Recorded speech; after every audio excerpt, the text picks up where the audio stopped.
ओम साई राम, जय साई राम। आशा करती हूँ कि आप सभी स्वस्थ होंगे, ठीक होंगे और घर पे सेफ होंगे। मैं आप सबको आज जो एक्सपीरियंस सुनाने जा रही हूँ उसके पहले सिर्फ रिक्वेस्ट करना चाहूँगी, आप लोगों का भी कुछ एक्सपीरियंस हो तो प्लीज़ शेयर कीजिए। एज़ यूजुअल हमारा ईमेल आईडी दिया हुआ है और हमारा जो फेसबुक का लिंक है मैसेंजर के लिए वो भी दिया हुआ है। आप लोगों का कुछ भी एक्सपीरियंस हो, अनुभव छोटा बड़ा जो भी हो बाबा से रिलेटेड प्लीज़ शेयर कीजिए। बाबा हमेशा कहते हैं कि बाबा की लीलाओं का गुणगान किया जाए ताकि सभी हम आपस में डिवोटीज़ कनेक्ट होते जाएं और भी बाबा के डिवोटीज़ बनते जाएं ताकि लोगों की प्रॉब्लम्स सॉल्व होती जाएं। बाबा का जैसे ही नाम हमारे मुख पे आता है हमारी प्रॉब्लम्स कम होती जाती हैं लाइफ में और हम सुखी होते जाते हैं। तो एक्सपीरियंस ये है कि एक साई डिवोटी हैं, बाबा की बेटी हैं, बहुत ही प्यारी। मैं उनका नाम नहीं ले सकती लेकिन मैं आपको बताना चाहूँगी कि वो बहुत ही बाबा पर विश्वास करती हैं और अपने आप को पूरी तरह जैसे समर्पित की हुई हैं बाबा को। तो उन्होंने बाबा के लिए व्रत शुरू किए थे लास्ट वीक, अपनी मम्मा के लिए बेसिकली बाबा के व्रत शुरू किए थे। तो उन्होंने ना व्रत के दिन बहुत मन था कि अन्नदान करने के लिए वो बाहर जाएं, क्योंकि कहा जाता है कि जिस दिन व्रत रखो, स्पेशली थर्सडे थर्सडे तो करना ही चाहिए, बट अगर व्रत रखते हैं तो बाबा जैसे हमेशा कहते हैं कि अन्नदान करो, तो अन्नदान ज़रूर करना चाहिए उस दिन। तो इन्हें बहुत मन था, तो बोली कि अब मम्मा को कैसे बताती कि आपके लिए ही व्रत किया है, वो उन्हें बताना नहीं था अपनी मम्मा को। तो उन्होंने क्या कहा कि उनके यहाँ ना ड्राइवर को, उनकी जो कार है वो ड्राइवर अंकल चलाते हैं, तो बोले कि आज ड्राइवर अंकल को बुला लेते हैं क्योंकि 2-3 काम भी हैं वो भी निपट जाएंगे और इनके मन में था कि इसी बहाने बाहर निकलूँगी तो अन्नदान भी थोड़ा कर लूँगी। पर इनकी मम्मा ने मना कर दिया कि आजकल रोज़ आना जाना हो रहा है बाहर, आज नहीं जाते हैं, फिर कभी चले जाएंगे।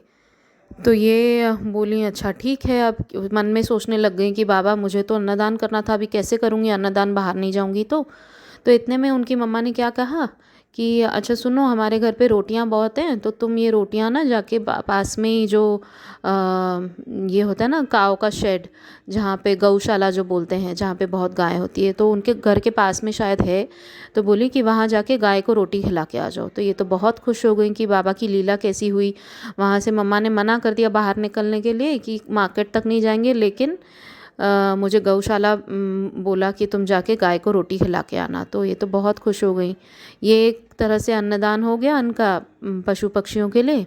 पक्षियों को भी ये देने वाली थी, बोली मन में सोची कि पक्षियों को भी खिला दूंगी दाना, तो अन्नदान इंसान को हो या पशु पक्षियों को, अन्नदान तो अन्नदान होता है। तो फिर ये हो गया। और इनके यहाँ जो फिर मेड आती है, मेड के लिए भी कह रही थी कि मेड ने पिछले हफ्ते इन्होंने मेड को खाना दिया था, तो मेड ने इनके सामने ही वो खाना पूरा फेंक दिया। तो इनको बहुत बुरा लगा कि ऐसे खाना कैसे फेंक सकती हैं वो।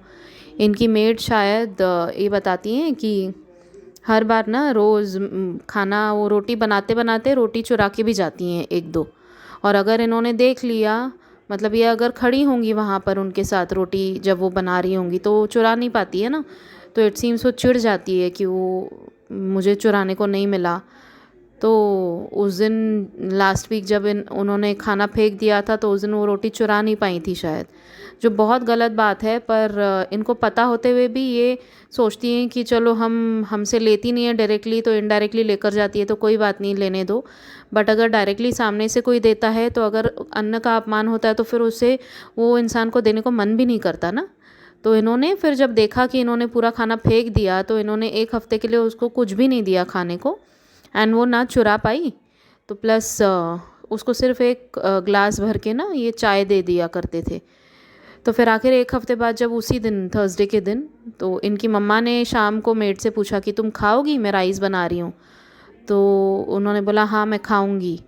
तो ये बहुत खुश हो गई जो हैं इनकी बेटी, क्योंकि व्रत के दिन ही बाबा ने उसकी मेड जो कभी खाती नहीं थी, उनके घर चुरा के जाती थी, बाबा ने ही उनके मुंह से हाँ बुलवाया और उन्होंने उनके सामने बैठ के ही वो पूरी राइस खाई।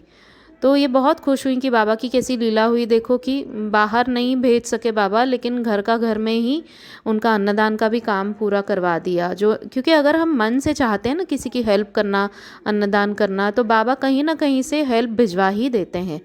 तो बस बाबा की यही लीला होती है कि बस अब अगर आपकी मन में सही इच्छा होती है किसी को मदद करने की, तो बाबा तो हैं ही हमारे, चाहते ही हैं कि हम लोगों की मदद करें, अन्नदान करें, तो बाबा अपने आप ही सारा अरेंजमेंट करवा देते हैं।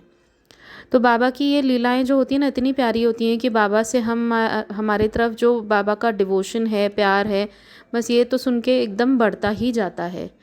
तो ये था इनका एक्सपीरियंस, बहुत ही प्यारा लगा मुझे, क्योंकि जो भक्त एकदम सच्चे मन से कुछ मांगते हैं ना बाबा से, मदद की गुहार करते हैं और सच्चे मन से सेवा करना चाहते हैं, तो बाबा ज़रूर सुनते हैं।